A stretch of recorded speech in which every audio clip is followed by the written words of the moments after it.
আসসালামু আলাইকুম। আজ 25 অক্টোবর 2025 শনিবার। আজকের প্রধান প্রধান খবর নিয়ে উপস্থিত হয়েছি আমি আনোয়ার বাবু। প্রথমেই কয়েকটি জাতীয় দৈনিক এবং নিউজ পোর্টালের সংবাদ শিরোনামগুলো দেখে নেব। এরপর থাকছে বিস্তারিত। 5 কারণে দেশ ছাড়ছেন শিক্ষার্থীরা।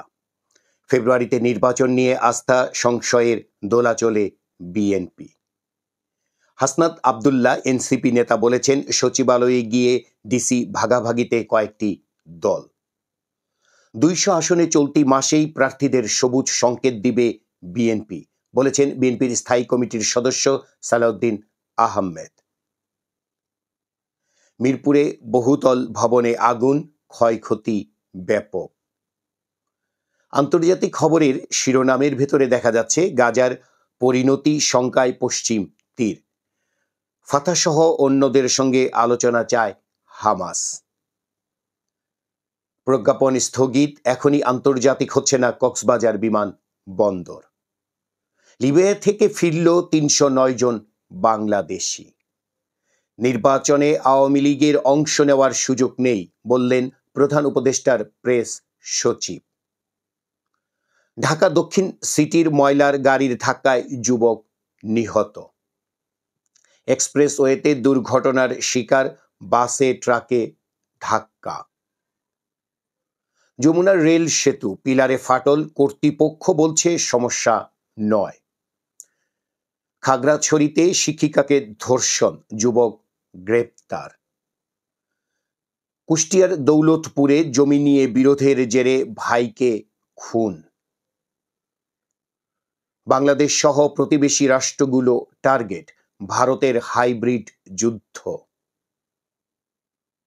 সালমান শাহর হত্যা মামলায় আসামিরা যে কোনো মুহূর্তে গ্রেপ্তার। যমুনা অভিমুখী পদযাত্রা আটকে দিল পুলিশ, প্রতিবন্ধী গ্র্যাজুয়েটরা এই আন্দোলন করছে। পাহাড়ে বন্দিশালা থেকে শিশুসহ উদ্ধার 44 জন, এটি টেকনাফের ঘটনা। পদত্যাগের গুজব খবর, এনসিপির সঙ্গেই আছি বললেন এনসিপি নেতা নাসিরউদ্দিন পাটোয়ারি। প্রধান উপদেষ্টার সফর বাতিল, সৌদি যাচ্ছেন লুৎফে সিদ্দিকী। FII 9 সম্মেলন। সার্জিস আলম বলেছেন, জাতীয় পার্টির মতো পোষা বিরোধী দল হতে চাই না। সাংবাদিকদের সালাউদ্দিন আহমেদ বললেন, নভেম্বরে দেশে ফিরবেন তারেক রহমান। এছাড়া সালাউদ্দিন আহমেদ আরও বলেছেন, এনসিপির সঙ্গে বিএনপির জোটের আলোচনা চলছে। বাগেরহাটে গরু চোর সন্দেহে 4 জনকে গণপিটুনি, সালিশ বৈঠকে হাতুড়ি দিয়ে পিটিয়ে একজনকে হত্যা।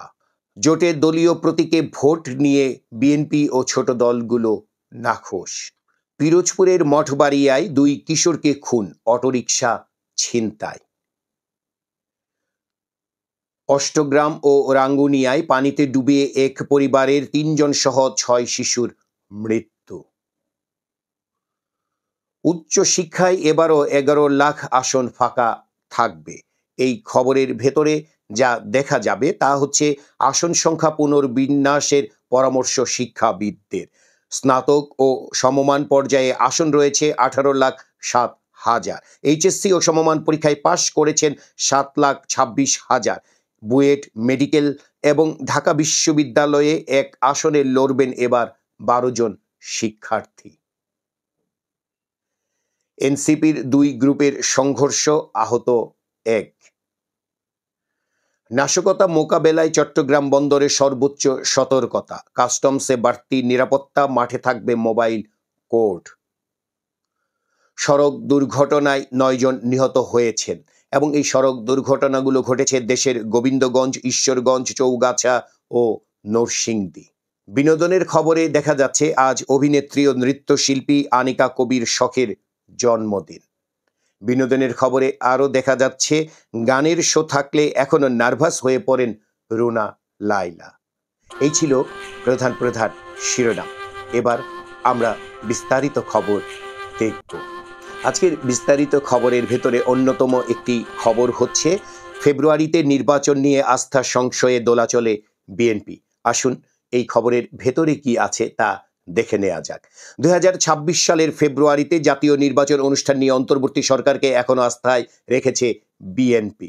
সরকারের প্রধান উপদেষ্টা প্রতিশ্রুতি অনুযায়ী ঘোষিত সময়ের মধ্যেই সুষ্ঠু ও নিরপেক্ষ নির্বাচন অনুষ্ঠানের ব্যবস্থা করবেন বলে আশ্বাস করেন দলটির নেতারা। তবে এর মধ্যেও কিছু ঘটনা কয়েকটি রাজনৈতিক দলের তৎপরতা ও হঠাৎ করে নির্বাচন নিয়ে সরকারের দায়িত্বশীলদের সবর ভূমিকায় সন্দেহ দেখা দিয়েছে তাদের মনে। ফেব্রুয়ারিতে নির্বাচন যাতে না হয় সে নিয়ে ষড়যন্ত্র চলছে।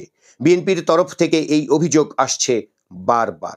গত বৃহস্পতিবারও রাজধানীতে এক অনুষ্ঠানে দলটির মহাসচিব মির্জা ফখরুল ইসলাম আলমগীর বলেছেন, কোনো রাজনৈতিক দল চেষ্টা করছে নির্বাচন যেন পিছিয়ে যায়, নির্বাচন যেন সঠিক সময়ে না হয়। বিএনপির সূত্রগুলো বলছে ফেব্রুয়ারিতে ঘোষিত সময়ের মধ্যে সরকার নির্বাচন অনুষ্ঠান করতে চায়। এই বিষয়ে সরকারের উপর বিএনপির আস্থা আছে, কিন্তু অনেক দলই নির্বাচন পেছানোর জন্য চেষ্টা করছে, নানা রকম কলাকৌশল অবলম্বন করছে বলে বিএনপির কাছে মনে হচ্ছে। ওই সব দলের এই চেষ্টায় একটা পরিস্থিতি সৃষ্টি হলে তখন সরকার বাধ্য হবে নির্বাচন পেছাতে। এই বিষয়টি বিএনপির চিন্তার কারণ হয়ে দাঁড়িয়েছে। সরকারের উপর আস্থা রাখলেও নির্বাচন অনুষ্ঠান নিয়ে যে খানিকটা ধোঁয়াশার সৃষ্টি হয়েছে সেটাই বললেন বিএনপির ভাইস চেয়ারম্যান শামসুজ্জামান দুদু। শামসুজ্জামান দুদু বলেন, সরকারের উপর এখনো আমাদের আস্থা আছে, বিশ্বাস আছে ও সমর্থনও আছে। নির্বাচন পেছাবে এখনই আমরা এটা মনে করি না, তবে কিছু মহল কিছু ঘটনা সামনে নিয়ে আসছে যেগুলো এখন সামনে আসার কথা নয়। স্বাভাবিক কারণে এক ধরনের ধোঁয়াশার সৃষ্টি হয়েছে। বিএনপি যখন বারবার নির্বাচন পেছানোর ষড়যন্ত্র দেখছে, তখন ফেব্রুয়ারিতেই নির্বাচন অনুষ্ঠানের জোরালো অবস্থান জানান দিচ্ছে সরকারের দায়িত্বশীল লোকেরা। তারাও বারবার জোর দিয়েই বলে চলেছেন নির্বাচন ফেব্রুয়ারিতেই হবে, এমন কোনো শক্তি নেই এটি প্রতিহত করবে। গতকাল শুক্রবার মাগুরায় এক অনুষ্ঠানে প্রধান উপদেষ্টার প্রেস সচিব শফিকুল আলম বলেন, ফেব্রুয়ারিতে নির্বাচনের বিষয়ে সব দল ঐকমত্য পোষণ করেছে। নির্বাচন নিয়ে সরকারের উপর কোনো চাপ নেই, জাতির ইতিহাসে সবচেয়ে সুন্দর নির্বাচন অনুষ্ঠিত হবে এবার। সরকারের দিক থেকে বারবার জোর দিয়ে একই কথা বলাতেও আবার খটকা লাগছে বিএনপির নেতাদের মনে। তারা বলছেন প্রশাসনে এখন একটি বিশেষ দলের লোকেরা জায়গা করে নিয়ে আছে, সরকারের মধ্যে সন্দেহভাজন উপদেষ্টা আছে।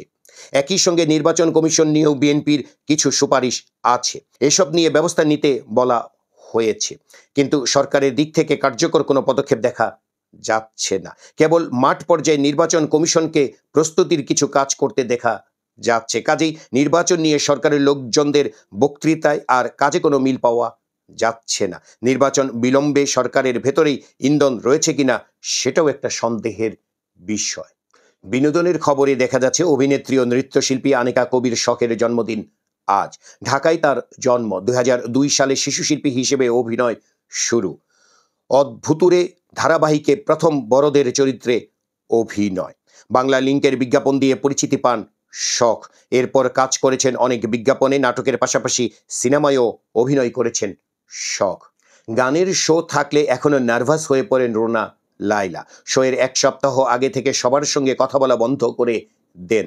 জরুরি কিছু না থাকলে সাধারণত নিজের মতো চুপচাপ থাকেন। তখন শুধু একটাই চিন্তা থাকে তার, কি ধরনের দর্শক হবে, কোন কোন গান গাইবেন। শিল্পীর ভাষায় এখনো এত টেনশন হয় যে মনে হয় প্রথমবার স্টেজে উঠছি। এই হচ্ছে আজকের প্রধান খবরের শিরোনাম এবং খবর। আমাদের এই খবর নিয়ে আপনাদের যদি কোনো মতামত থাকে তাহলে কমেন্ট বক্সে জানাতে পারেন।